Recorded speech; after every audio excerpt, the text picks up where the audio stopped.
नमस्कार, closing call में आपका स्वागत है। आपके साथ में हूं अभिषेक सतवर्तम और मेरे साथ है मेरे सहयोगी डिम्पी कालरा। बाजार में आज लगातार दूसरे दिन गिरावट है और चिंता की बात यह है कि आज की जो बिकवाली है वो काफी ज्यादा सीवियर दिख रही है, क्योंकि निफ्टी ने आज 22,900 का भी स्तर तोड़ दिया है। 22,800 के बेहद करीब जाकर कारोबार कर रहा है। 2.25 अंकों की गिरावट निफ्टी में है और निफ्टी बैंक की बात करें वहां पर राहत नहीं कहेंगे, बट यह है कि हाँ, लोअर लेवल से थोड़ा सा सुधार हो रहा है। 300 साढ़े 300 अंकों के आसपास की रिकवरी आ गई है।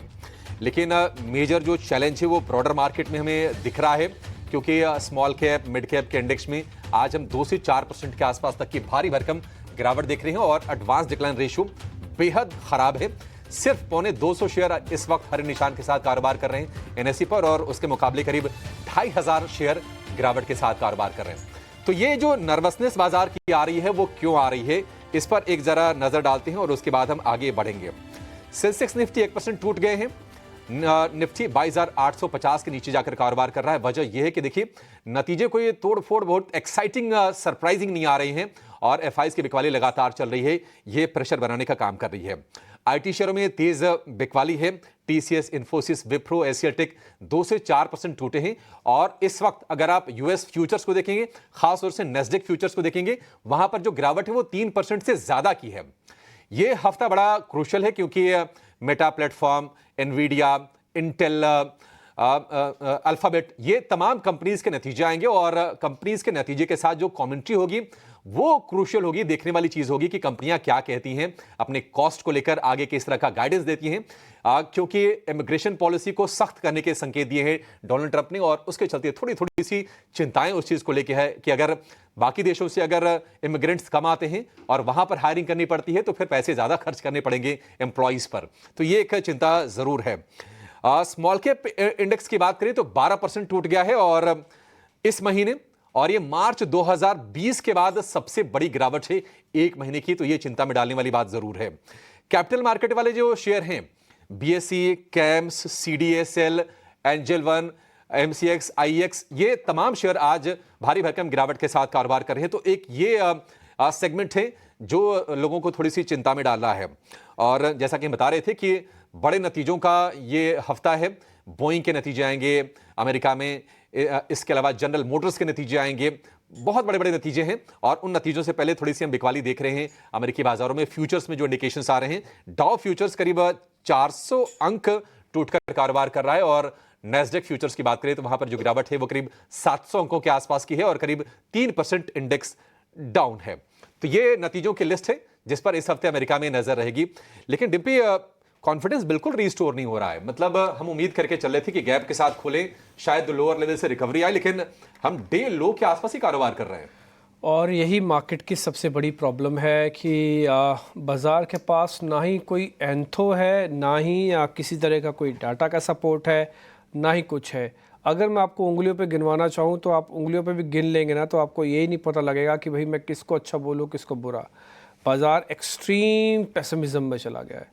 ये आपने पिछले 2-2.5 साल में कभी नहीं देखा, इसलिए कुछ नया नया जैसा लग रहा है।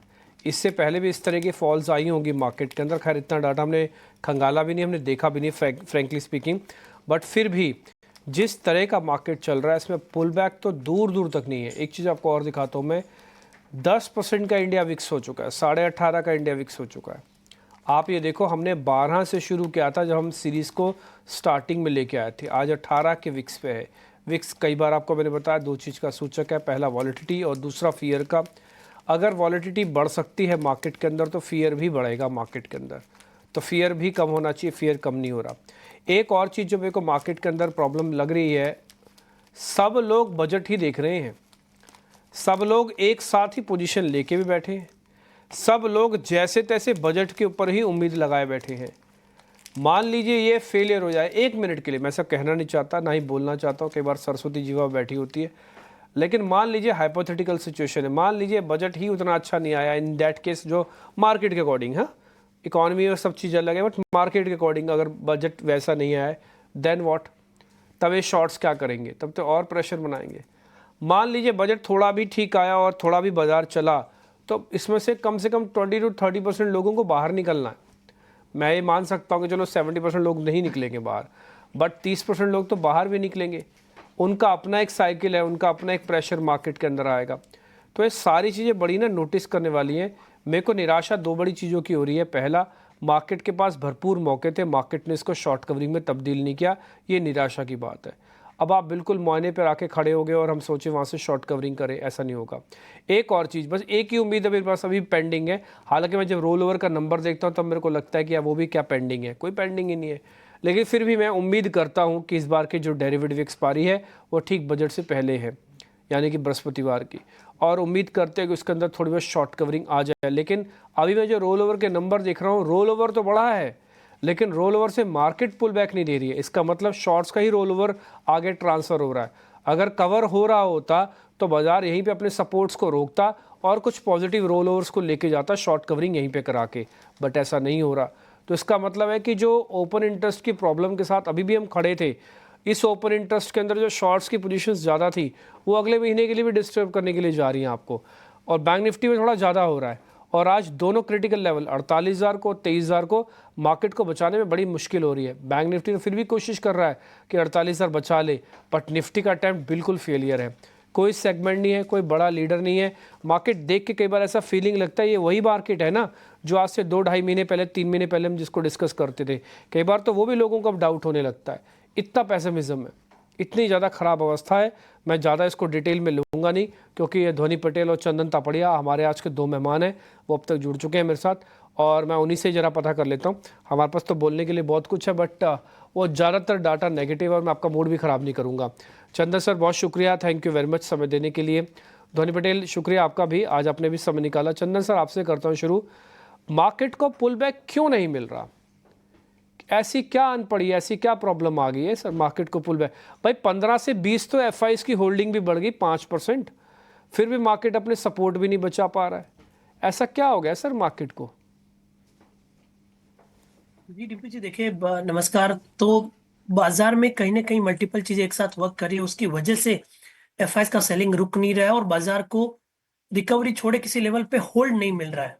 और आज एक नया ब्रेकडाउन देखने को मिला। पिछले 10 दिनों से आप देखोगे तो इंडेक्स 23,000 से 23,400 के बीच में कामकाज कर रहा था। आज 23,000 के नीचे गैप डाउन होके कंसोलिडेशन के बाद में नए लेवल ओपन हो रहे हैं। तो मल्टीपल कंसर्न्स है, कहीं ना कहीं ऐसा मान रहा है कि डाउ में जो रिकवरी है वापस ऊपर के लेवल से फिजल आउट होती हुई नजर आएगी। इवन चाइनीज मार्केट है, वहां पे प्रॉफिट बुकिंग बननी चाहिए। उसके अलावा 2-3 अहम ट्रिगर है, जैसा कि डॉलर इंडेक्स की बात करें, रुपी लगातार गिरता जा रहा है। तो ये सारे मुद्दे हैं जिसकी वजह से इंडेक्स है वो किसी भी लेवल पे टिक नहीं पा रहा है। और टेक्निकली देखें तो मार्केट का जो स्ट्रक्चर है और या सेंटीमेंट और मोमेंटम है वो हल्का सा नेगेटिव हुआ है। तो जब आपका शॉर्ट टर्म ट्रेंड नेगेटिव हो जाता है तो कोई भी बाउंस आता है वो टिक नहीं पाता, और एग्जैक्टली वही इंडियन मार्केट में हो रहा है। तो पिछले लगभग हम 30-35 दिनों की बात करें तो लोअर टॉप लोअर बॉटम का सीक्वेंस कंटिन्यू है और रेजिस्टेंस लगातार नीचे की तरफ शिफ्ट होते जा रहे हैं और बाजार नीचे का लेवल तोड़ रहा है। तो बाजार में बिकवाली है। इंडेक्स भले ही ऊपर से 13.5-14% गिरा है, बट निफ्टी मिड कैप में काफी गिरावट देखने को मिली है। इनफैक्ट बैंक निफ्टी में भी गिरावट देखने को मिली है।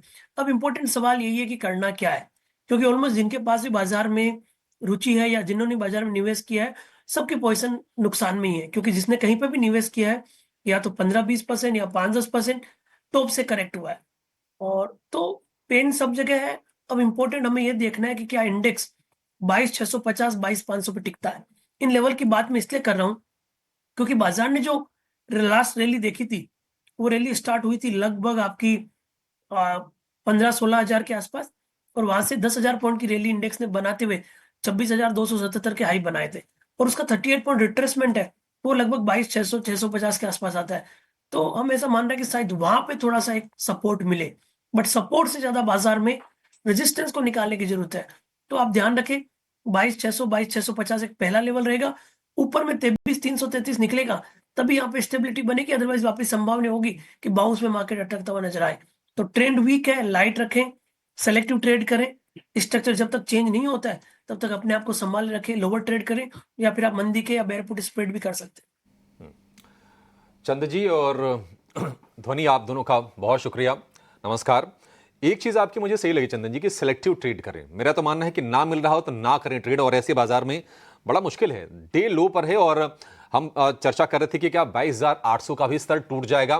ब्रीफली वो ब्रीच हुआ है इंट्राडे में, और डे लो के आसपास ही मार्केट ट्रेड कर रहे हैं। एडवांस डिक्लाइन रेशियो बेहद खराब है। तो अगर सिलेक्टिव ट्रेड करना है तो आप ही तो मदद करेंगे। आपसे ही जान लेते हैं कि क्या ट्रेड करना है। ध्वनि, शुरुआत आपसे कर लेते हैं, बताइए क्या ट्रेड करना है अगर सिलेक्टिव ट्रेड करना है तो। जी बिल्कुल अभिषेक जी, यहाँ पे काफी जो चर्चा हो रही है उसके साथ मैं भी सहमत हूँ कि सिलेक्टिव ट्रेड रख के बाजार के जो सेंटिमेंट्स है वो ऑन द नेगेटिव साइड देखने को मिल रही है। इनफैक्ट निफ्टी के अंदर अगेन वापस से ये जो लेवल है ये काफी इंपॉर्टेंट रहेगा। 22,800 का लेवल हम वापस से नीचे ब्रीच करते हैं तो ओवरऑल जो रेंज यहाँ पे थी करीब 400 पॉइंट की रेंज में हम ट्रेड कर रहे थे, उसी हिसाब से अगर गिरावट को देखते हैं तो यहाँ पे वापस से जो एक सपोर्ट लेवल बनता है तो 22,500 के लेवल के पास बन रहा है। तो सेंटिमेंट्स काफी नेगेटिव यहाँ पे देखने को मिल रहे हैं। सिलेक्टिव ट्रेड की तरफ से मेरी तरफ से यहाँ पिक रहेगी कॉनकॉर के अंदर। कॉनकॉर के अंदर अगर आप देखें तो आज के दिन में जो गिरावट है वो यहाँ पे और ज्यादा ही गहराती हुई देखने को मिल रही है। ये फर्दर आपको कंटिन्यू होती हुई देखने को मिलेगी 700 के लेवल्स तक। तो कॉनकॉर को करंट लेवल से आप शॉर्ट करें, नीचे 700 का टारगेट बनता है। स्टॉप लॉस ऊपर की तरफ आपको जो मेंटेन करके रखना रहेगा वो यहाँ पे रहेगा 750 का। एक ही ट्रेड है ध्वनि के पास और वो है सेल साइड का 750 रुपए का स्टॉप लॉस होगा और जो टारगेट्स हैं आपकी स्क्रीन पर 725 रुपए और 700 रुपए की तरफ ये शेयर नीचे की तरफ बढ़ता हुआ आपको दिखाई देगा। एक कॉल, वो भी सेल साइड का। चंदन जी, आप बताइए आपके पास कोई बाय के आइडियाज हैं या फिर आप भी बिकवाली ही करेंगे? देखिए, मिक्स ट्रेड रखूंगा मैं यहाँ पे। पहला ट्रेड है बाई साइड में आईसीआईसीआई बैंक का। कहीं ना कहीं ऐसा लग रहा है आईसीआईसीआई बैंक ने मेजर बॉटम बनाया और बाजार की आज की वीकनेस के बावजूद भी यहाँ पे एक बुलिश क्रॉसओवर और एक बुलिश डाइवर्जेंस देखने को मिला है। पिछले लगातार 30 दिनों से लोअर टॉप लोअर बॉटम का सीक्वेंस बनाते हुए 1350 से लेके नीचे में 1190 तक का करेक्टिव मूव दिखा है। बट अब जिस हिसाब से वीकली और डेली चार्ट में रिवर्सल आए हैं, लग रहा है थोड़ी रिकवरी बन सकती है। 1200 के सपोर्ट से खरीदारी की सलाह रखेंगे, 1270 तक के यहाँ पे टारगेट बनेंगे। दूसरा ट्रेड बिकवाली में रहेगा एक्साइट इंडस्ट्री। काफी वीक स्ट्रक्चर है, लोअर टॉप लोअर बॉटम है, सस्टेन कॉल राइटिंग और शॉर्ट्स के बिल्टअप हो रहे हैं। तो 358 के स्टॉप लॉस से बिकवाली की सलाह रहेगी, 330 तक के टारगेट डाउन साइड में बनने चाहिए। तो ICICI bank buy, Exide industry sell, ये दो ट्रेड अभी यहाँ पे बन सकते हैं। ठीक है, आईसीआईसीआई ने थोड़ी सी राहत जरूर दी है, इसके चलते आपको निफ्टी बैंक की जो गिरावट है ना, निफ्टी के मुकाबले थोड़ी अपेक्षाकृत कम दिख रही होगी। नतीजे इसके अच्छे आए थे, 1.5% ऊपर है और ये आज निफ्टी का टॉप गेनर भी है। आईसीआईसीआई को बाय करने की सलाह है और इसके अलावा हम चंदन जी की तरफ से एक्साइड है उसको बिकवाली करने की सलाह है। लेकिन आज जो मार्केट प्लेटफॉर्म रिलेटेड या कैपिटल मार्केट रिलेटेड जो भी आप कह लें, वो सारे के सारे शेयर टूट रहे हैं। सीडीएसएल में जो गिरावट है 11% की है, आज का ये बिग एक्सीडेंट है। इसके अलावा कैंप्स, बीएससी जैसे शेयर भी आज भारी बिकवाली के शिकार हो रहे हैं। चंदन जी, कहीं पर फर्दर आपको अभी भी इस गिरावट के बाद आपको लगता है कि शॉर्ट के मौके हैं इनमें? देखिए, ये एक ऐसा सेक्टर है जहां पे हम लगातार पॉजिटिव व्यू रखे हैं। हम इतना यहाँ पे बिकवाली नहीं मान रहे थे, बट अब बाजार गिर रहा है तो अच्छे काउंटर और खराब काउंटर सब एक ही सड़ी में आ जाते हैं। तो बीएससी को मैं बिकवाली की तो सलाह नहीं रखूंगा। इनफेक्ट कोई रीजन से 5,5100 तक आता है तो अक्यूमुलेट करने की सलाह रखूंगा। तो इस काउंटर में हल्का सा मेरा पॉजिटिव बायस है, इसके लिए मैं यहाँ पे नेगेटिविटी का डिस्कस नहीं करना चाहूंगा। बट हाँ, ये ध्यान रखें, आपके पास ओल्ड लीवरेज पोजीशन है तो बचें। लॉन्ग टर्म भले अच्छा हो, शॉर्ट टर्म ट्रेंड बिगड़ा है। बीएससी की बात करें तो नीचे में 5,050-5100 तक के मूवमेंट बन सकते हैं। सीडीएसएल की बात करें तो lower top lower bottom start हो चुके हैं, नीचे में 1270 तक के टारगेट बन सकते हैं। तो दोनों तीनों काउंटर है और इनफैक्ट पूरा कैपिटल मार्केट थीम जो एक बस थी वो एक सेटबैक दिखाती हुई नजर आ रही है। तो 70 तक शेयर गिर सकता है सीडीएसएल का। लेकिन एक और शेयर जो बड़ी गिरावट का शिकार हुआ है वो है लॉरस लैब्स का।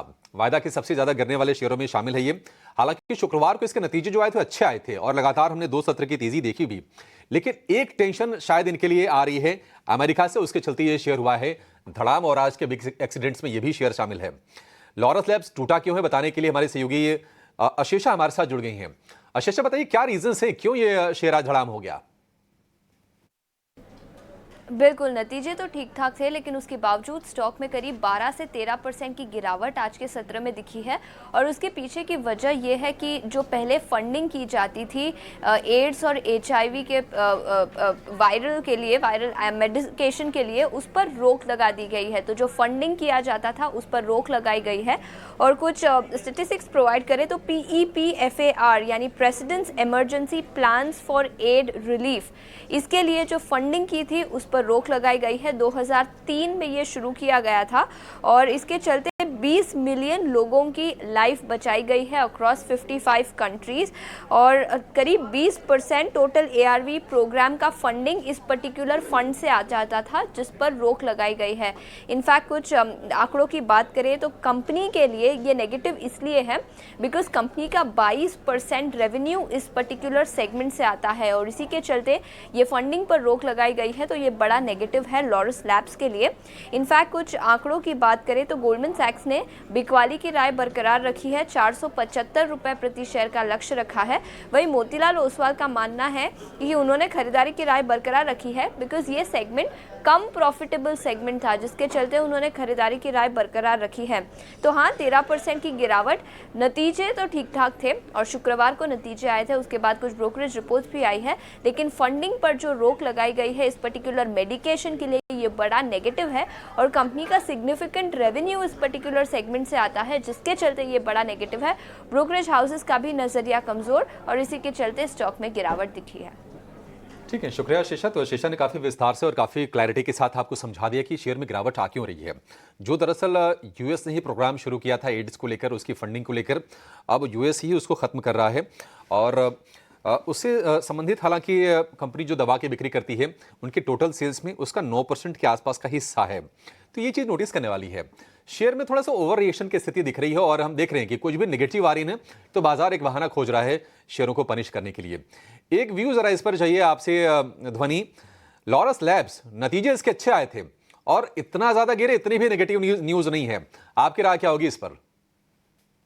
अभिषेक जी, जैसे आपने कहा कि ओवर रिएक्शन मार्केट में यहाँ पे देखने को मिल रही है, तो डिम्पी जी ने बहुत टाइम पहले एक यहाँ पे डायलॉग कहा था कि ओवर रिएक्शन के पैसे कटने चाहिए। वही यहाँ पे लॉरस लैब के अंदर भी देखने को मिल रहा है। हालांकि यहाँ पे गिरावट जो है वो काफी स्ट्रांगली देखने को मिल रही है, पर अगर आप इसका वीकली स्ट्रक्चर देखें तो स्ट्रक्चर में अभी भी यहाँ पे ब्रेकडाउन नहीं आया है। नीचे की तरफ यहाँ पे स्टॉक जो है वो पॉइंट ऑफ पोलैरिटी जो है वहां से इसने बाउंस दिखाया है। 515 के लेवल के नीचे अगर ये क्लोजिंग देता है तो यहाँ पर जो है वो एक चिंताजनक सिचुएशन होगी जहाँ पे स्ट्रक्चर ब्रेकडाउन देखने को मिलेगा।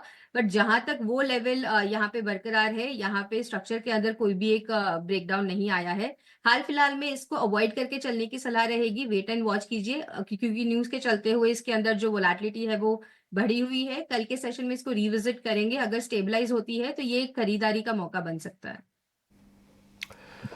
ठीक है, डन। खैर मार्केट में किसी तरह का कोई भी खास रिफ्लेक्शन नहीं है पॉजिटिव साइड पे और तब मैं बोलूँगा जब से हमने प्रोग्राम शुरू किया थोड़ा और तेज़ मार्केट के अंदर गिरावट आई।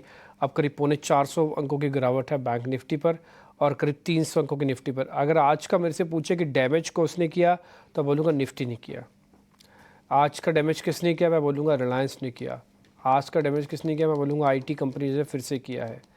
तो मार्केट के अंदर प्रॉब्लम तो है बॉस, और प्रॉब्लम बहुत ही सीवियर है। और मैं बता रहा हूँ, अब तो मैं जैसे कई बार आपको बता चुका हूँ, मेरे पास शब्द नहीं होते कई बार बोलने के। अच्छा मैं बोलूँ भी तो क्या बोलूँ आपके सामने। हम सब बायर हैं, हम सब सेलर नहीं है। आप सेल कहाँ करते हो? आपने कभी कोई शेयर सेल किया है? आपके पोर्टफोलियो में सेल वाला कोई शेयर पड़ा है? नहीं। पुट भी नहीं लेके बैठते आप। हम सब कोई भी नहीं करता। अमूमन nature of the market traders का यही होता है कि वो वैल्यू बायर होते हैं, चाहे वो फिर स्विंग में आ जाएं, वो जैकपॉट बन जाए उनका कोई शेयर, वो एक अलग अलग है, लेकिन टिपिकली आप सबका नेचर बायर है। इसलिए जब भी बाज़ार नीचे जाता है, काफ़ी सारे लोग मेरे को लिख के भेजते हैं कि आप बाज़ार के नीचे जाने पे इतने परेशान क्यों हो। वो रीज़न आपको मैंने बता दिया, इसलिए परेशान है।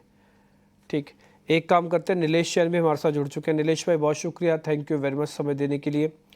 मार्केट पे सर आपकी रीडिंग, मार्केट आपको ज़्यादा ख़राब क्यों लग रहा है और ठीक हो सकता है कि नहीं हो सकता? सब लोगों को बजट से उम्मीद है, मेरे को भी बजट से उम्मीद है, लेकिन सब लोगों की उम्मीद कहीं पानी ना फेर दे। वेरी गुड आफ्टरनून डिप्पी जी। देखिए मार्केट खराब होने के रीज़न मल्टीपल्स हैं, बट सबसे पहले इम्पोर्टेंट जो डेवलपमेंट हमें इंडिया वीक्स पे देखने को मिल रहा है, जहाँ पे 10% का उछाल हम देख रहे हैं। और अमूमन हम बड़े इवेंट के पहले इस प्रकार का उछाल इंडिया वीक्स में देखते हैं, उसके चलते कहीं ना कहीं दबाव भी हमें देखने को मिलता है मार्केट में। तो 18 के पार पहुंच चुका है और अभी भी संभावनाएं ज़्यादा है कि 20 के लेवल को टच कर सकता है। तो मार्केट में फिलहाल तो एक्सट्रीम वॉलेटिलिटी हम यहाँ पे एक्सपेक्ट करके चल रहे हैं। गिरावट और गहरा सकती है निफ्टी में निचले स्तरों पर जो लोअर साइड में टारगेट ओपन हो चुके हैं वो है 22,700 22,600 के इमीडिएट बेसिस पे, और उसके बाद हो सकता है 22,400 के भी लेवल टच होते हुए नजर आए। फिलहाल के लिए no doubt market extreme oversold territory में इन बिटवीन थोड़ा पुल बैक जरूर देखने को मिल सकता है, बट वो पुल बैक रिलायबल होने के आसार काफी कम है। तो sustainability still an issue. Nifty अपने सारे ही शॉर्ट टर्म और लॉन्ग टर्म मूविंग एवरेजेस के फिलहाल नीचे ट्रेड हो रहा है। कोई भी पुल बैक पे बिकवाली ही हावी होती हुई नजर आएगी, तो यहाँ पे फोकस करना चाहिए स्टॉक स्पेसिफिक एक्शन पर। और इंडेक्स को मैं कहूंगा फिलहाल थोड़ा सा अवॉइड करें, और कंफर्ट कहीं ना कहीं आ रहा है तो बैंकिंग स्पेस में आ रहा है। निफ्टी में कंपैरेटिवली वीकनेस ज्यादा है, बैंक निफ्टी कहीं ना कहीं 48,000 को डिफेंड करने की कोशिश कर रहा है, तो बैंकिंग स्पेस से जुड़ी हुई कंपनियों पे थोड़ा सा पुल बैक और शॉर्ट कवरिंग मूव हमें देखने को मिल सकता है। ठीक है, पॉइंट टेकन है सर। एक काम करते हैं, एक ऑप्शंस का ट्रेड भी ले लेते हैं। ओशो कृष्णन इस बीच मेरे साथ जुड़ रहे हैं। एक काम करता हूँ, मैं उनसे एक ऑप्शंस का ट्रेड लेता हूँ, फिर ब्रेक लेने का भी वक्त हो गया है। ओशो सर नमस्ते, आप जरा बताएं आज का ऑप्शंस का ट्रेड कौन सा है?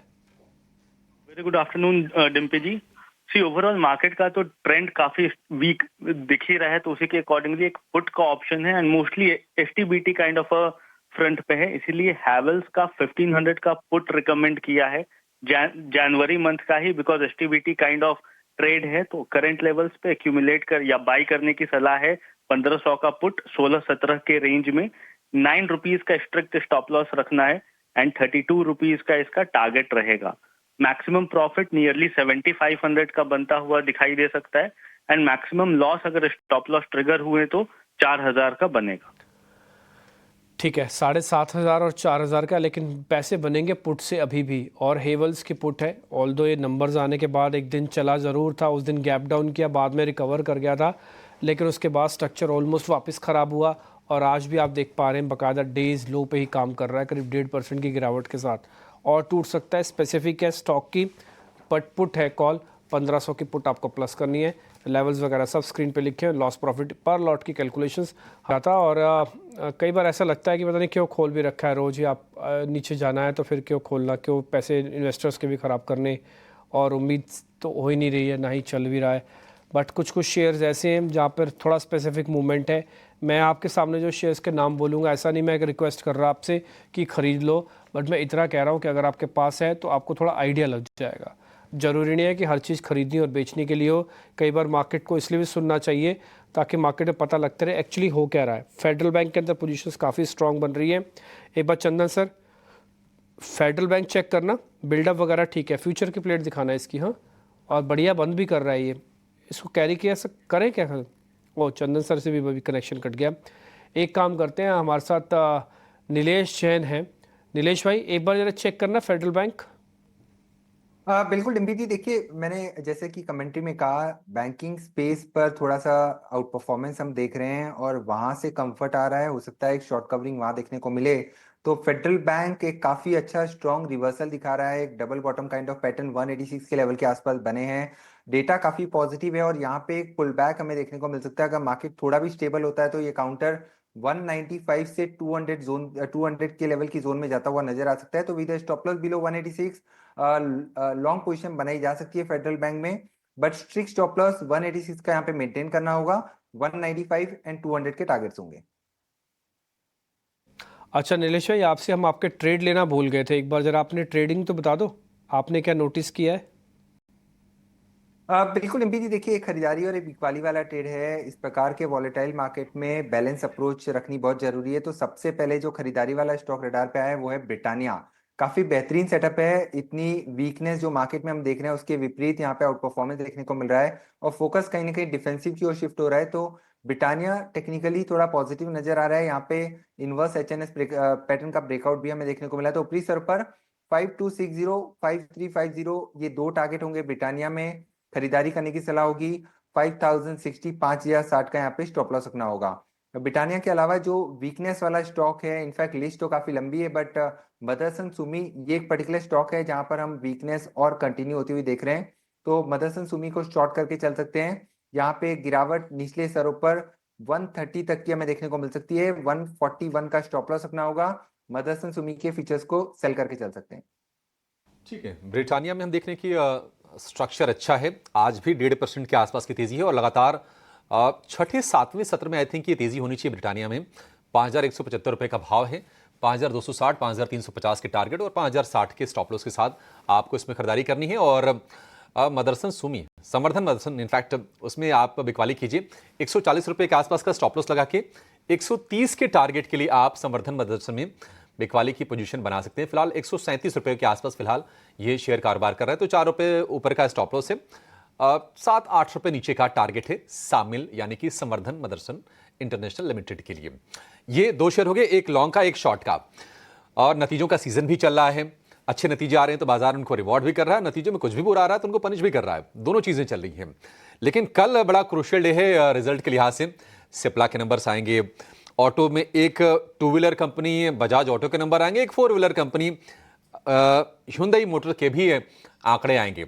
नंबर्स कैसे रहेंगे, क्या अनुमान है, ये बताने के लिए हमारी सहयोगी सृष्टि शर्मा जुड़ गई हैं, जो कि ऑटोज को बहुत ही करीब से ट्रैक करती हैं। सृष्टि बताइए, पहले बजाज ऑटो से शुरू कर लेते हैं, क्या उम्मीदें हैं बजाज ऑटो से?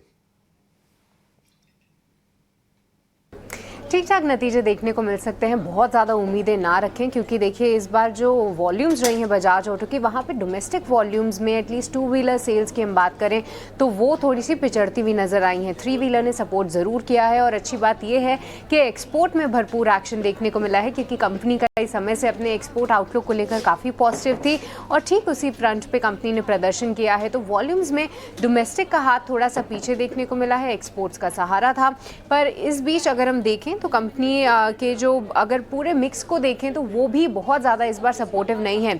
नंबर्स की बात करें तो यहाँ पे आय में इनके तिमाही दर तिमाही देखिए कोई भी सुधार नहीं देखने को मिलेगा। हालांकि अगर साल दर साल देखें तो 7% का इजाफा ज़रूर देखते हुए मिल सकता है, क्योंकि कंपनी के जो बाइक्स की कीमत है वो अगर कंपेयर करें तो साल दर साल वहाँ पे 6% का इजाफा हुआ है। तो उसके चलते जो है इनकी आय, EBITDA और मुनाफे में साल दर साल बढ़त ज़रूर रहेगी, पर तिमाही दर तिमाही कोई ज़्यादा बदलाव नहीं है। सबसे खास नज़र रखनी होंगी मार्जिन्स पे, क्योंकि बजाज ऑटो कई समय से 20% के ऊपर अपने मार्जिन्स जो है वो होल्ड करती हुई नज़र आ रही है। इस बार भी उम्मीद है कि ठीक 20% पे ही कंपनी के मार्जिन्स रहेंगे। तो यहाँ पर अगर कोई और ज़्यादा इंप्रूवमेंट आता है तो वो एक पॉजिटिव ट्रिगर ज़रूर होगा, क्योंकि याद रखिए कंपनी अपनी एक्सपोर्ट मार्केट में काफ़ी अच्छा प्रदर्शन कर रही है, तो उसको लेकर कॉमेंट्री क्या है वो भी ध्यान रखना होगा। साथ ही CNG बाइक में कंपनी क्योंकि लगातार अपने कैपेसिटी एक्सपेंशंस लगा रही है, ऑलरेडी उन्होंने गाइडेंस दी है कि Q3 और Q4 में अपनी CNG बाइक्स के लिए वो किस तरीके से कैपेसिटी बैठाएंगे,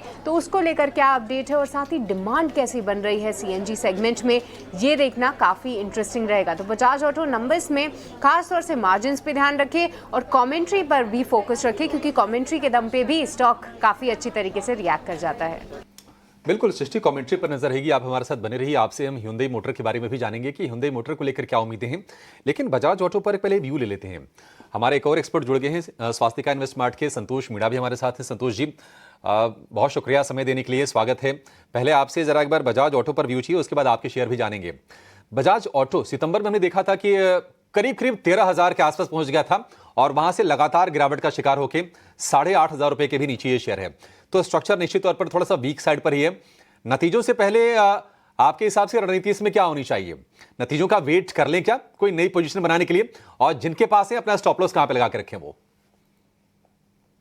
यस अभिषेक, इस स्टॉक की बात करें तो स्टॉक में हेल्दी करेक्शन देखने को मिला है, लेकिन हम एक देखें तो ये अब रिलेटिवली कम गिर रहा है। स्टॉक स्लोली नीचे आ रहा है। हम ऑप्शन का डेटा भी देखो तो यहाँ पर 7,600 के आसपास काफी स्ट्रॉन्ग पुट राइटर बैठे हुए हैं, 8,000 से 7,600 के बीच में। लेकिन कॉल राइटर की बात करूँ तो 9,000 के आसपास है। तो मुझे लगता है कि यहाँ से हो सकता है अगर नतीजे ठीक ठाक भी आए और थोड़ा सा भी पॉजिटिव सरप्राइज आया तो एक पुल बैक जरूर आ सकता है, क्योंकि यहाँ पर इतनी वीकनेस है नहीं। तो मेरी सलाह ये रहेगी कि नतीजों का इंतजार करें, अगर कुछ पॉजिटिविटी आती है तो शायद एक 9,000 रुपए तक का बाउंस बैक देखने को मिल सकता है। थोड़ा सा राहत आ सकती है, 9,000 तक के बाउंस बैक आ सकते हैं, नतीजे बशर्ते अच्छे आ जाएं। संतोष जी, आपके शेयर्स कौन से हैं, कहां पर आपका फोकस है आज? मार्केट तो काफी वीक है, लेकिन इस एक्चुअली ओवरसोल्ड बहुत ज्यादा है, स्टॉक काफी टूटे हुए, तो शॉर्ट साइड भी बैठने में भी रिस्क रिवॉर्ड फेवरेबल नजर नहीं आ रहा है। तो ऐसे स्टॉक ढूंढे जहां पर रिलेटिव स्ट्रेंथ नजर आ रही है, तो जो हो सकता है कि अगर मार्केट थोड़ा भी स्टेबल रहता है तो आउट परफॉर्म कर सकते हैं। तो पहला स्टॉक तो मेरा हिंदुस्तान यूनिलीवर रहेगा। FMCG स्पेस अच्छा कर रहा है। ये स्टॉक की भी बात करें तो यहाँ पर एक रिवर्सल के साइन देखने को मिल रहे हैं। वीकली चार्ट पे यहाँ पर एक हैमर कैंडलस्टिक फॉर्मेशन बना था। 2430 का टारगेट रहेगा, 2375 का स्टॉप लॉस रहेगा। ऑन सेकंड स्टॉक वो भी मेरा बजट रिलेटेड थीम से ही है, M&M। यहाँ पर 200 दिन के मूविंग एवरेज से एक बाउंस बैक देखने को मिल रहा है। आज अच्छी स्ट्रेंथ नजर आ रही है स्टॉक में, तो यहाँ पर खरीदारी करना चाहिए। यहाँ पे पुट राइटिंग भी काफी अच्छी हो रही है 200 दिन के मूविंग एवरेज के आसपास, तो लग रहा है कि ये स्टॉक आगे और आउट परफॉर्म कर सकता है। 2900 का टारगेट रहेगा, 2800 रुपीज का एक स्टॉप लॉस रहेगा। स्पेस पर भी फोकस है और ऑटो में जहां पर मौके बन रहे हैं वो बता रहे हैं आपको संतोष जी। M&M 1% ऊपर डे हाई के आसपास ही ट्रेड कर रहा है। इसी सेक्टर की एक जरा कंपनी है, 4 व्हीलर में हाल में लिस्टेड हुई है और वो है Hyundai मोटर। जरा उसके अनुमान समझ लेते हैं, उसके बाद हमारे साथ मयूरेश जोशी भी जुड़ गए हैं विलियम ओनिल के। मयूरेश जी बहुत शुक्रिया। सर थोड़ा सा वेट कीजिए, बस आपके पास आते हैं, एक बार जरा समझ लेते हैं कि Hyundai को लेकर उम्मीदें क्या हैं। सृष्टि फटाफट बता दीजिए Hyundai मोटर, इसके नंबर्स कैसे आएंगे? वहीं अगर बात करें Hyundai मोटर्स की तो जी हाँ, यहाँ पे मार्जिन्स में थोड़ा सा प्रेशर ज़रूर देखने को मिल सकता है, क्योंकि देखिए वॉल्यूम से इस बार कुछ बहुत ज़्यादा सहारा नहीं देखने को मिला। अगर Hyundai मोटर इंडिया की वॉल्यूम्स की बात करें तो यहाँ पे साल दर साल 1% की गिरावट और तिमाही दर तिमाही लगभग 2.5% की गिरावट देखने को मिली है। इसके अलावा एक्सपोर्ट्स में भी डिक्लाइन रहा है, जहाँ पे साल दर साल और साथ ही तिमाही दर तिमाही ये गिरावट दर्ज की कंपनी ने। और साथ ही एवरेज सेलिंग प्राइस यानी कीमतों में कोई बढ़त नहीं हुई है, क्योंकि तीसरी तिमाही में हम सभी डिस्कस कर रहे थे कि किस तरीके से कंपनी जो है भर भर के डिस्काउंट्स दे रही थी ताकि इनकी इन्वेंट्री पुश हो ईयर एंड के चलते। तो इन सभी के चलते जो है कंपनी के नतीजों से कुछ बहुत ज़्यादा खास उम्मीदें नहीं है। साथ ही मार्जिन्स पर भी दबाव देखने को मिल सकता है। इस बार आय की बात करें तो वहाँ पे साल दर साल 2% की गिरावट रहेगी, पर EBITDA के फ्रंट पे 16% की गिरावट दर्ज हो सकती है। लगभग 2100 करोड़ के आसपास कंपनी का EBITDA आने की उम्मीद है। वहीं मार्जिन्स में भी देखें तो 14.5% से अब घटकर 12.4% पे इस बार कंपनी के मार्जिन्स आने की उम्मीद है। यहाँ से कोई भी पॉजिटिव सरप्राइज आता है तो वो अच्छी तरीके से लिया जाएगा, और साथ ही इसी के चलते बाकी कंपनीज में भी एक रब ऑफ इम्पैक्ट आ सकता है।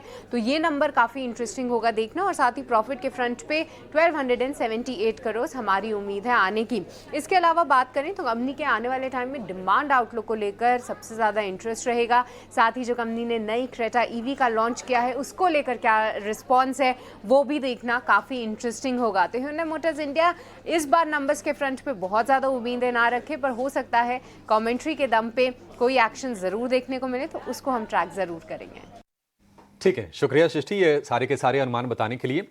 मयूरेश जी अगर हम बात करें इस सेगमेंट की और इसी के साथ साथ हम Hyundai की चर्चा भी कर लेंगे, ये सभी कंपनीज के लिए थोड़ी सी चिंता रही है डिस्काउंट वाली, और इसके चलते हमने देखा कि मारुति में ऊपरी इस तरह से प्रेशर आया, टाटा मोटर्स का शेयर पिटा, Hyundai की में भी बात कर रही हैं कि मार्जिन पर ये प्रेशर डाल रही है। आपको ये सेगमेंट कैसा लग रहा है, और किसी को अगर बजट के हिसाब से प्लानिंग अगर करनी हो, कोई शेयर आपके फोकस में है मयूरेश जी? अभिषेक जी, नहीं, आई थिंक एक हाई बेस का इफेक्ट है, और जैसे सृष्टि बता रही थी आई थिंक नंबर्स सॉफ्ट होने की ही उम्मीद है, क्योंकि जो वॉल्यूम्स हम पेंसिल इन कर रहे हैं ये मार्केट एक्सपेक्टेशन के आसपास ही रहेंगे because of the monthly data that we get. यानी मंथली डेटा से एक अंदाज आ जाता है कि वॉल्यूम ग्रोथ कैसी रहेगी। जहां तक प्राइसिंग का सवाल रहा है, ऑब्वियसली आई थिंक थोड़े इंक्रीजेस आपने देखे हैं in the month of Jain. Selective model M&M have seen increases, और इनपुट कॉस्ट को मॉनिटर करना बहुत लाजमी होगा, क्योंकि अगर डिमांड सॉफ्ट रहती है और इनपुट कॉस्ट बढ़ती है, which means and product prices शायद बढ़ती है, तो ऑपरेटिंग लेवरेज का बेनिफिट बिल्कुल बैलेंस शीट पे आएगा ही नहीं।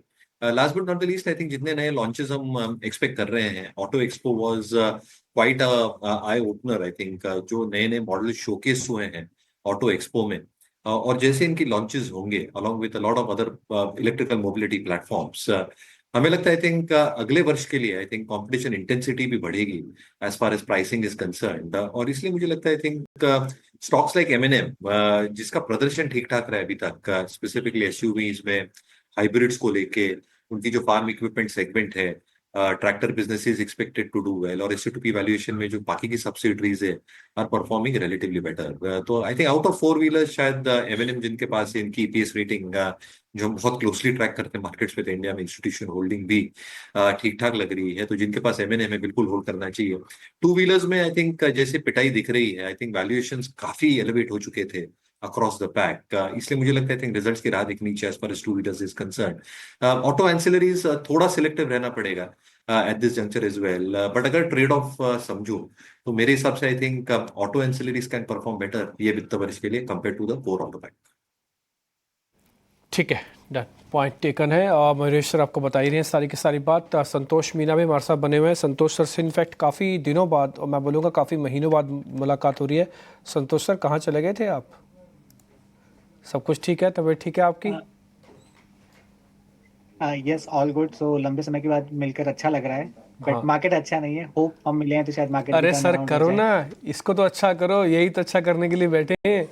आप इसको अच्छा कर दो। आप बोलो, हमारे दर्शक आपको मुंह मांगा इनाम भी दे सकते हैं। आप ठीक तो करो मार्केट को। पता नहीं, अब तो कई बार ऐसा लगता है कि दिव्य आत्मा ही आएगी जो बाजार को ठीक करेगी। हम सबके मनुष्यों का बस का गेम नहीं रहा अभी ये तो साफ समझ में आ रहा अभी। अब तो कोई ऊपर से ही आया तो आके ठीक करे, मनुष्यों का बस का नहीं है। हम उस जगह पर आके, बताऊँ आपको, बात लेवल्स की नहीं होती है, बात की ना कन्विक्शन की होती है। या तो आप आदी ना हो, अब आपको इतना मीठा खाने की आदत होगी, एक महीने का मीठा पूरा छोड़ दो, कोई नहीं खाएगा मीठा। एक महीने से कोई मीठे का एक चम्मच नहीं दूंगा आपको, तो आप क्या ना छटपटाते हो उस मीठे के लिए। ये कुछ वैसे वाला ही मार्केट चल रहा है। आप पहले इतना मीठा खाते थे, अब एक महीने से बिल्कुल मीठा बंद है, और ऊपर से कड़वा करेला भी खिलाया जा रहा है आपको, तो सोचो क्या हालत होगी आपकी। ठीक है ना। अच्छा संतोष सर, मेरे को फिर एक बात बताओ, आप 7.5-8% विक्स ऊपर, 18 का विक्स ऊपर है, इसमें डिफेंसिव शेयर लेने की तो समझदारी नहीं है ना। अगर शुरुआत करनी भी है तो पहले कुछ एग्रेसिव शेयर से ही करें। डिम्पी, नॉर्मली इंडिया विक्स वैसे तो बढ़ रहा है, और इतने बड़े इवेंट के पहले उसका बढ़ना लाजमी भी है, क्योंकि एक तो फेड का इवेंट भी आ रहा है और सबसे बड़ा इवेंट बजट आ रहा है, और ऊपर से मार्केट भी गिर ही रहा है, तो वो तो बढ़ रहा है। लेकिन एक्चुअली मार्केट में फ्राइडे के दिन मैं बात करूँ तो फ्राइडे के दिन हर सब कुछ था मार्केट को चलने के लिए। डॉलर इंडेक्स नीचे, आप यूएस बॉन्ड यील्ड्स देखो वो भी रिवर्स हो रही है। आप पिछले 8 महीने का निफ्टी और डॉलर इंडेक्स का चार्ट उठाकर देख लीजिए, एग्जैक्ट नेगेटिव कोरिलेशन है। तो जहाँ डॉलर इंडेक्स ने रिवर्स किया जिस दिन से ट्रंप ने ऑफिस संभाला है, तो उस दिन से डॉलर इंडेक्स ने तो रिवर्स कर दिया, बट निफ्टी रिवर्स नहीं कर पाया। वो एक डिसअपॉइंटिंग फैक्टर था। आज ग्लोबल क्यूज वीक है, लेकिन वो ऐसे क्यूज नहीं है कि हम उस पर बहुत ज्यादा रिएक्ट करें। हमने जब वो अच्छे थे तब रिएक्ट किया नहीं, वहां से खराब आए तो हम रिएक्ट करने लगे। सो हमारा अब सेंटीमेंट काफी खराब है। कुछ ट्रिगर चाहिए मार्केट को या सेंटीमेंट सुधारने के लिए, मे बी बजट हो सकता है या कुछ भी, बट ये मार्केट काफी ओवरसोल्ड है, बट ट्रिगर नहीं मिल रहा मार्केट को चलने के लिए। सो अब ये 22,800 काफी लंबे समय से डिस्कस हो रहा था कि ये इलेक्शन के रिजल्ट्स आए थे उसके पहले का हाई था, तो यहाँ तक वापस आएगा। तो 22,800 एक इंपॉर्टेंट जंक्चर है। लेट्स सी ये होल्ड कर पाता है नहीं। अगर इन केस 22,800 ब्रेक होता है तो और डाउन साइड का रिस्क खुल जाएगा। बट यस, एक बैंक निफ्टी थोड़ा सा रिलेटिवली स्ट्रेंथ दिखा रहा है। मैं कहूंगा आप थोड़ा सा डिफेंसिव और एग्रेसिव दोनों का कॉम्बिनेशन रखें। डिफेंसिव में जाना चाहे तो जैसे मैंने कहा कि कुछ एफएमसीजी नेम्स अच्छा कर रहे हैं, वो आउट परफॉर्म कर सकते हैं। और एग्रेसिव में जाना चाहे तो मुझे लगता है कॉन्ट्राबैट बैंकिंग स्टॉक्स में लिया जा सकता है। वहाँ एक कभी भी अगर एफआईएस की बाइंग आई तो वहीं सबसे पहले आएगी, और शॉर्ट कवरिंग भी आई तो भी वही लीड करेगा। तो अगर आपको एग्रेसिव जाना है तो banking names like SBI, ICICI bank, इन पे फोकस कर सकते हैं। ठीक है, बात तो आपके सारी ठीक है सर। ये ऑलरेडी शेयर्स भी होंगे हमारे पास, अगर जिनके पास हैं तो कृपा करके ज़्यादा एवरेज वगैरह ना करना, वॉल्यूम ज़्यादा ना भरना, और जिनके पास नहीं है उनके लिए तो अच्छा मौका है ही है। इससे अच्छा मौका कहाँ पे लेके आए। लेकिन ये बात सच है कि मार्केट जिस जनरल पे आके खड़ा हो गया, यहाँ पे बहुत मेहनत करनी पड़ेगी। अब ये सिर्फ शॉर्ट कवरिंग का काम नहीं है। अगर शॉर्ट कवरिंग आनी होती तो फ्राइडे जैसे खुद आपको बता रहे हैं संतोष सर कि आ ही गई होती। इस सारी खाली शॉर्ट कवरिंग से नहीं होगा, अब तो कुछ और भी चाहिए, और शायद बजट उसका ट्रिगर बन जाए। I hope so. एक काम और करते हैं, जब बजट की बात छुड़ी है तो फिर हमारे रिपोर्टर के पास एक खबर है कि सरकार ने वाहनों की स्क्रैपिंग को बढ़ावा देने के लिए एक बड़ी पहल की है। स्क्रैपिंग सर्टिफिकेट के साथ नए वाहन की खरीद पर अगर आप रजिस्ट्रेशन कराते हैं तो 50% का डिस्काउंट मिलेगा। पूरी खबर समीर दीक्षित से जान लेते हैं, फिर जरा उसके बारे में चर्चा करेंगे, फिर ब्रेक भी लेना हमको। समीर, पहले खबर बताओ आप।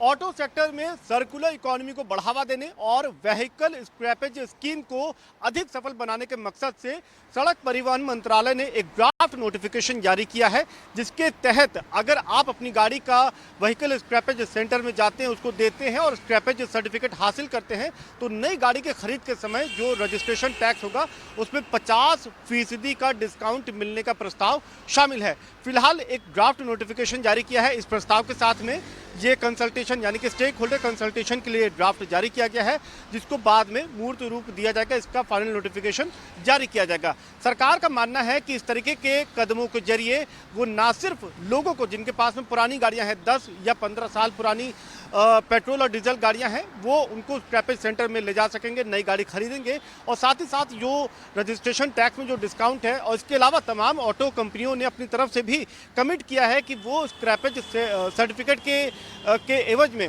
उसके अगेंस्ट वो नई गाड़ी के खरीद के समय यूजर को अतिरिक्त डिस्काउंट भी मुहैया कराएंगे। तो इन तमाम कदमों के जरिए सरकार को उम्मीद है कि वो सर्कुलर इकोनॉमी को और व्हीकल स्क्रैपेज स्कीम को सफल बना सकते हैं।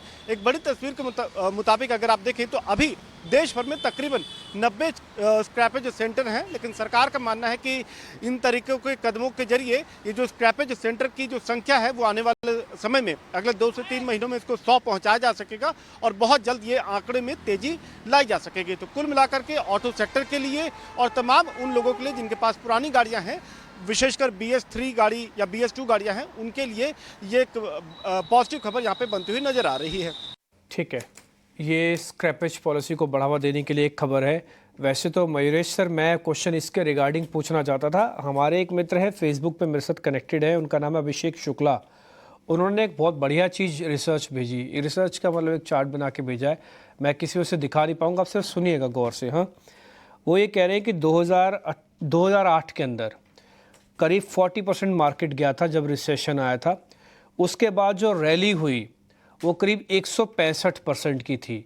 डैट मीन्स जब फॉल आया करीब 40% का 165 चला। फिर 18% की करेक्शन हुई। ये साल बता रहे हैं कि करीब 2022-22.5 के आसपास, शायद यूक्रेन वॉर वाला टाइम होगा उस समय। उसके बाद मार्केट के अंदर जो तेज़ी आई वो करीब 90% की थी। वो किसी का रेफरेंस दे के बता रहे हैं। अब वो ये कह रहे हैं कि मार्केट के अंदर फिर से 15% की तरफ हम आ चुके हैं। तो डैट मीन्स अगर हम पुरानी हिस्ट्री को देखें 40, 18, 15 अगर बेस बनता तो फिर हम बड़ी तेज़ी की तरफ जा रहे हैं। ऐसा है क्या? बड़ी तेज़ी की तरफ जा रहे हैं क्या? तो डिम्पी जी, $1 मिलियन क्वेश्चन है ये सबके लिए, including myself as well. और हम यही ऑप्टिमिज्म के साथ हमेशा कहते हैं कि इंडिया जो स्टैंड आउट रहेगी इकोनॉमी अगले कुछ सालों के लिए। ये जो टेम्पररी सेटबैक्स आते हैं, क्या ये स्ट्रक्चरल डाउनसाइड की तरफ हिंट कर रहे हैं या cyclical downturn?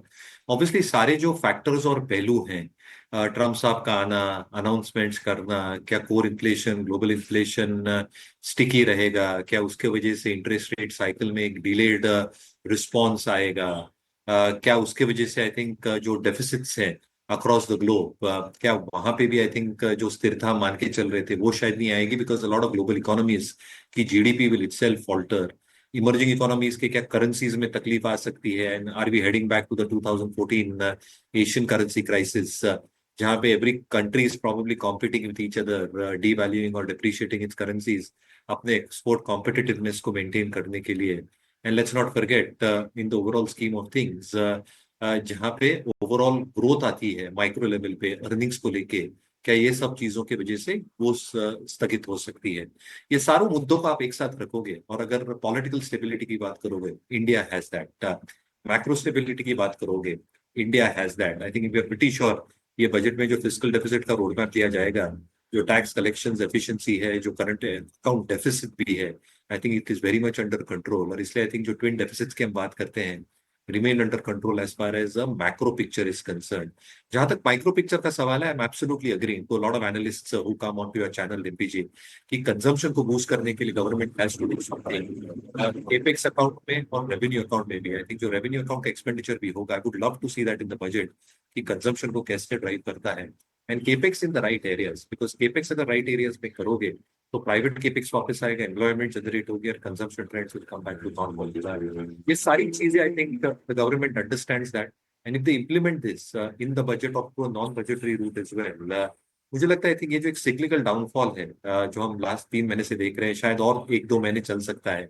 May be the market falls another 4-5%, पर मुझे लगता है that's it. Outside the mother market US, आप एक मार्केट ऐसा मुझे बताइए जो हम ग्लोबल मार्केट स्टडी करते हैं विलियम नील में, I think we cover almost 60 odd markets, वो भी मार्केट में उतनी स्ट्रेंथ नहीं लग रही है from a forward looking perspective as far as all these factors are concerned. इसलिए मुझे लगता है आई थिंक हमें तो खुशी होगी अगर मार्केट और गिरता है। आई थिंक अच्छे बेहतरीन मौके आएंगे in terms of basis, sector specific approach और leadership stocks within those sectors as well. Mahesh भाई, आप ले लो, कोई बात नहीं, पर लेकिन ऐसी कामना मत करो कि और मार्केट गिरे। अब ना हो पाएगा वेट, अब तो बहुत ज़्यादा दुखी हैं सर। आपके पैसे के चक्कर में हम सबकी बलि ना चढ़ जाए कहीं, थोड़ा सा ध्यान रखिए सर। ऐसी आप गलती से भी ना बोलिए कि बार सरस्वती बैठी होती है जीवा पर, पता लगे नुकसान और ही बढ़ गया। बड़ा मुश्किल दौर से गुजर रहे हैं। बट हाँ ठीक है, आपकी बात सही है कि भाई कई बार ऐसे मौके मिलते हैं आपको बड़ा पैसा बनाने के लिए, ऐसे ही तो मौके चाहिए होते हैं। चलते मार्केट में, हायर मार्केट में, इन्फ्लेटेड मार्केट के अंदर बड़ा पैसा नहीं बनता। स्विंग का पैसा बनता, बड़ा पैसा नहीं बनता। बट बड़ा पैसा बनाने के लिए बड़ा डिप चाहिए होता है, वो शायद मार्केट कैलकुलेट कर भी रहा है कि बाजार में लोअर लेवल से स्ट्रेंथ नहीं आ रही है। पहले होता ये था कि डिप्स पे बायर्स आते थे, वो चीज़ मिसिंग है। निफ्टी 260 अंक नीचे है, डे लो के आसपास ही है, 22,830 के आसपास है। आज selective banks, SBI, ICICI bank और इसके अलावा कंजम्पशन और कुछ ऑटो के शेयर सपोर्ट दे रहे हैं, लेकिन बड़ा जो डिस्ट्रॉयर है वो है IT, HCL tech Mahindra, Wipro, TCS, Infosys, ये तमाम शेयर आज गिरावट के साथ कारोबार कर रहे हैं। और चुनिंदा मेटल और फाइनेंशियल शेयर भी बाजार पर दबाव बनाने का काम कर रहे हैं। और हम देख रहे हैं कि ब्रॉडर मार्केट से भी संकेत कमजोर हैं। अब 3:21 हो गए हैं।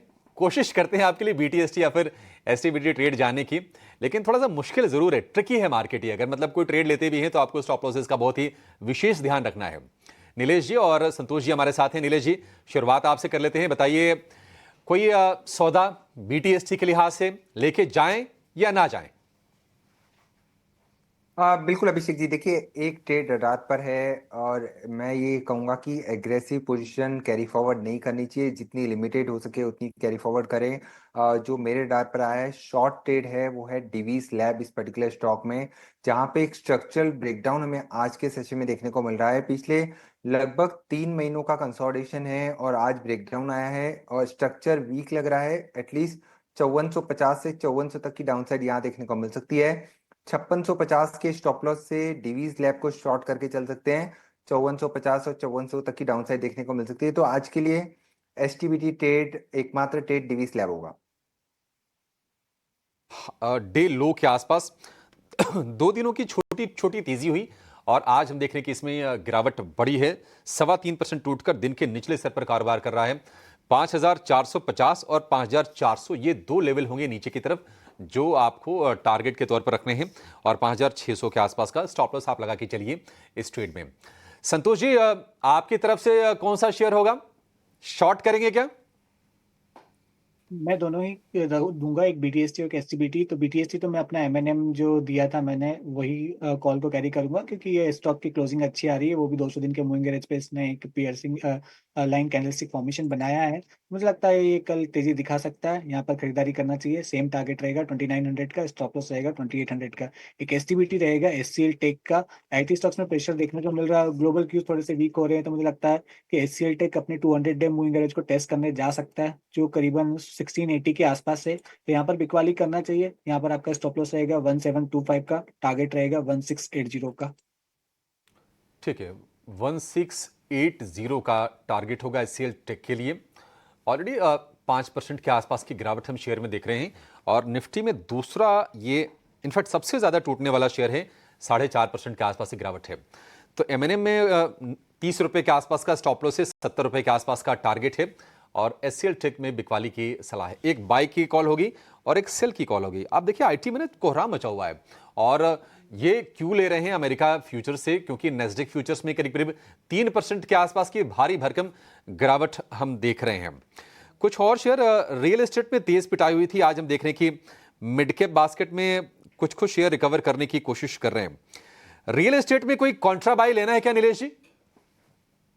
देखिए रियल स्टेट में आज कुछ चुनिंदा स्टॉक है जहां पे हमें पुल बैक देखने को मिला था, बट ये पुल बैक काफी अनसस्टेनेबल है, क्योंकि आप निफ्टी रियलिटी इंडेक्स का चार्ट देखें तो लगातार एक lower top and lower bottom formation बन रहा है, जो क्लियरली इंडिकेट कर रहा है कि यहाँ पे ओवरऑल जो स्ट्रक्चर है वो वीक है और गिरावट ग्रेजुअली हमें डिक्लाइन की तरफ देखने को मिल सकती है। तो बेहतर होगा कि कोई भी लॉन्ग ट्रेड ना ले। इनफैक्ट ये पर्टिकुलर स्पेस ऐसा है जो काफी वीक नजर आ रहा है, हो सकता है यहाँ पे गिरावट और गहराती हुई नजर आए। तो फिलहाल के लिए तो यहाँ पर कोई लॉन्ग ट्रेड नहीं होगा और स्ट्रक्चर वीक है तो बेहतर होगा कि अवॉइड करें रियल एस्टेट में स्टॉक्स। पेटीएम के बारे में नीलेश जी आप व्यू दीजिए, क्योंकि हम देख रहे हैं कि धीरे धीरे करके ऊपरी स्तरों से फिर से कमजोरी इसमें बन रही है। 850 रुपए के आसपास के प्राइसेस हैं। इसी लेवल से हमने थोड़ा सा पुलबैक आते हुए देखा था पेटीएम के शेयर में, यानी कि 197 कम्युनिकेशंस में। क्या व्यू है आपका इस पर? देखिए अभिषेक जी, नो डाउट गिरावट हम ऊपरी स्तरों से जरूर देख रहे हैं और 50 डे मूविंग एवरेज का कांस्टेंट यहाँ पर रेजिस्टेंस फेस हुआ है जो करंटली 920 के आसपास प्लेस है, तो उसके ऊपर निकलना थोड़ा सा डिफिकल्ट लग रहा है। बट अगर आप निचले स्तरों पर सपोर्ट की बात करें तो 200 डे एक्सपोनेंशियल मूविंग एवरेज का काफी स्ट्रॉन्ग सपोर्ट 725 के आसपास है। तो 725 अगर ये ब्रेक करता है तो यहाँ पर एक सेल ट्रेड लिया जा सकता है। बट फिलहाल रिस्क एंड रिवॉर्ड के पर्सपेक्टिव से यहाँ पर कोई भी शॉर्ट ट्रेड लेने के लिए एडवाइजेबल नहीं है। बेहतर होगा कि थोड़ी और गिरावट अगर आ जाती है तो उसके बाद एक कॉन्ट्राबेट लिया जा सकता है। 725 का स्टॉप लॉस रखना होगा अगर लॉन्ग ट्रेड अगर कोई होल्ड करके चल रहा है तो, और पुल बैक एक्सपेक्ट करके चल सकते हैं। लगभग 800 से 820 तक का पुल बैक देखने को मिलेगा। अगर ये काउंटर 850 और 880 के जोन में जाता है तब वहां से एक बार फिर से रिव्यू करके फिर से शॉर्ट ट्रेड लिया जा सकता है। तो क्लियरली एक रेंज बाउंड ट्रेड यहाँ पर देखने को मिल रहा है। बट फिलहाल के लिए कोई ट्रेड एग्रेसिव शॉर्ट साइड में ट्रेड यहाँ पे नहीं होगा। आज की क्लोजिंग बेहद ही ख़राब है, हालांकि रोज़ ही ऐसा बोलना भी ठीक नहीं, आप क्या बोले, लेकिन आज की क्लोजिंग भी बेहद ही ख़राब है 3-4 वजहों से। मैं आपको वजह बताया तो फिर हम क्लोज भी कर देंगे। पहली वजह इंडिया विक्स का फिर से बढ़ जाना। 18 साढ़े 18 का इवेंट से पहले विक्स बढ़ता ही है, लेकिन इवेंट से पहले अगर एक्सेसिव शॉर्ट्स हों तो कवर भी तो होते हैं।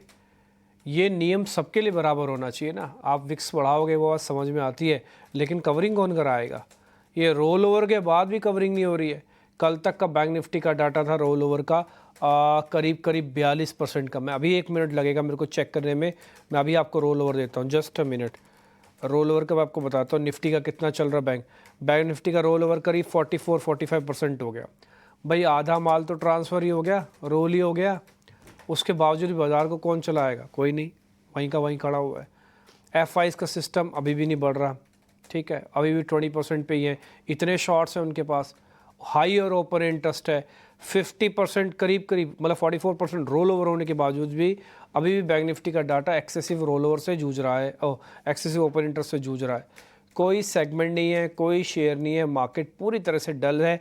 बियर्स के हाथ में ऐसा फंस गया है कि कोई भी रैली आती है सिर्फ बिकने के लिए आती है। मैंने आज शो की शुरुआत में भी ये बात बोली, मैं फिर से बता रहा हूँ, मैं कहना नहीं चाहता लेकिन मजबूरन है, कहना पड़ रहा है। कहीं ऐसा ना हो कि सब लोग बजट कर रहे हैं कि बजट से हो जाएगा, बजट से ही हो जाएगा। हमारी पोजीशन है बजट तक देख लो, ये बजट ही आपकी पोजीशन का बिल्कुल अंतिम सिरा बन जाए। थोड़ा सा लाइट रखना, अगर जहाँ पे थोड़ा बहुत 58-54 लॉस देके चीज़ों को लाइट किया जा सकता है कर देना। मेरे को मार्केट के अंदर एग्रेशन बहुत ज़्यादा नहीं दिख रहा। चलो मैं आपकी बात मान भी लूँ 1 मिनट के लिए, डेरिवेटिव एक्सपायरी से पहले थोड़ा मोमेंटम आ जाए या बजट से पहले भी शॉर्ट कवरिंग आ जाए थोड़ी बहुत, तो बिकने के लिए भी तो आ सकती है, और ना ही इसमें अभी उतना दम है। तो बस थोड़ा बहुत ध्यान रखो। ऑप्शंस वाले कृपा करके ध्यान रखना। कॉल्स वालों का तो मतलब ऐसा कर दिया ना इस पूरी सीरीज़ के अंदर हाल, मैं आपको बता नहीं सकता। ऐसे ऐसे लेवल्स उन्होंने देख लिए जिन्होंने कल्पना भी नहीं किए होंगे। अच्छा ये मेरी 1000 रुपये वाली कॉल क्या 70 रुपये भी हो सकती है? हो गई है। आप ऐसा सोचो। आप संतोष सर बहुत बहुत शुक्रिया, थैंक यू वेरी मच, आज अपने समय निकाला। नीलेश जैन आपका भी बहुत बहुत शुक्रिया, थैंक यू वेरी मच आज समय देने के लिए। क्लोजिंग की तरफ बढ़ रहे हैं हम और 2400 शेयर डिक्लाइंस के अंदर हैं। सुबह की संख्या 1700 शेयरों की थी, लेकिन डिक्लाइंस अभी भी काफ़ी ज़्यादा हैं।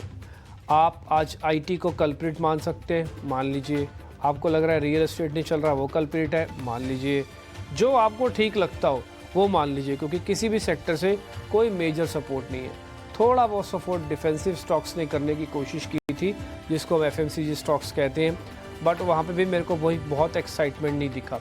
अगर आज आप निफ्टी के टॉप गेनर्स की सूची देखेंगे, जो पहले 5-6 शेयर्स जो गिरे हैं, उसमें आपको IT के स्टॉक्स भर के दिखेंगे, ठीक है।